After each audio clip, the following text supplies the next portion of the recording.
on the scene back in 2011 when he had over 1,500 receiving yards.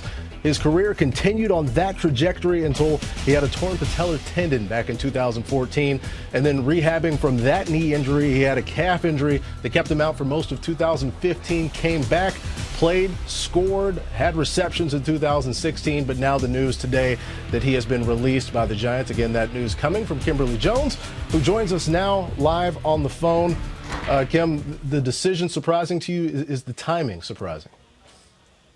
Well, the decision overall is not surprising, Patrick. Victor Cruz not afforded the opportunity to take another pay cut. He took a drastic pay cut from about $8 million to a base of about 1.5 this past season to stay. Now, he could recoup some of that through playing time, and he did come back to play 15 of the 16 games in last year's regular season. So certainly he recouped some of that money, but certainly not all of it. This time around, I believe Victor, scheduled to make $7.5 million this season, was simply released today.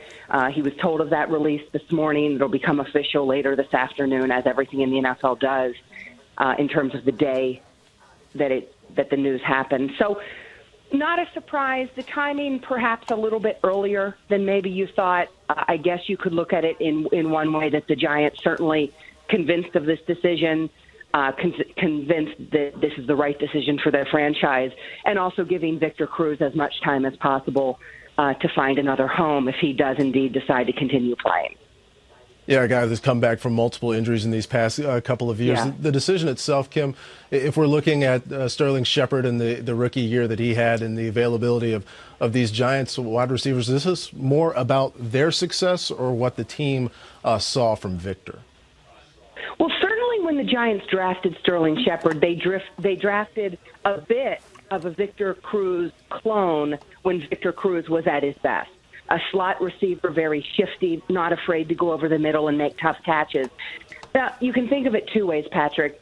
Jerry Reese, the general manager of the Giants, would have been committing malpractice if he did not plan to not have Victor Cruz last season. This was a player who missed 28 games over the previous two seasons. There was absolutely no guarantee Victor Cruz would be able to make it through last season as he did. So certainly in planning for your franchise, you have to go out and get that young receiver. They liked Sterling Shepard a lot.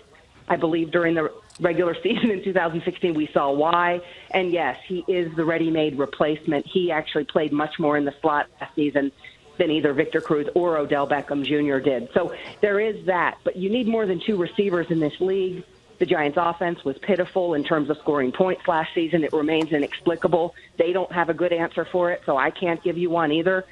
But clearly they did not think Victor Cruz would help as they, in some respects, rebuild an offense that a couple years ago scored points at a nice clip, about, 28 points a game, and last season did so at about 19 points a game. They certainly looked at Victor Cruz and did not think he is a guy who can really help them. And Kim, before we go, what do you think the future is like for Victor Cruz coming